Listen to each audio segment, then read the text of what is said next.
Hi there. Now I'm in the intensive care unit, or ICU. This is another great application space for Infrared Pro. In this case, I have a pair of Infrared Pro 35s illuminated overhead. Hopefully you can see that they are shining a bright, intense surgical light on my left knee. If I needed to have an operation or a visual exam done on that knee in the ICU, this would be a perfect solution. The reason we put two fixtures over the patient bed is to eliminate shadowing, but because it's directly overhead, oftentimes one Infrared Pro fixture here would suffice. Now if I wanted to change the location where we were focusing the light, that would be very easy, thanks to the handy dandy Infrared Pro remote control.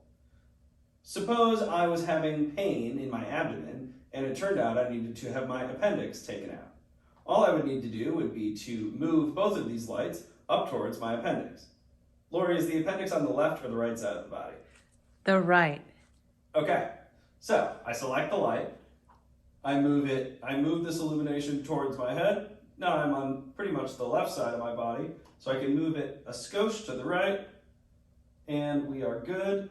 Then I'll select the other fixture, move that up, and move it over. And now the doctor has a great view of my appendix. There's a better view of my appendix. Now, one question that gets asked all the time is, what about glare to the patient? Well, as you can see, we use a very tight optic, a tight 6-degree TIR optic within the Infrared Pro fixture to really collimate that light and focus a very tight beam on the area that needs that intense surgical illumination. The result is, for a patient like me, there's no glare in my face whatsoever.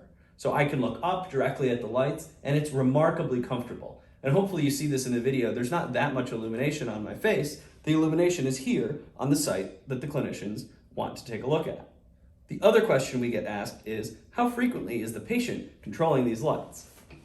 The answer is never.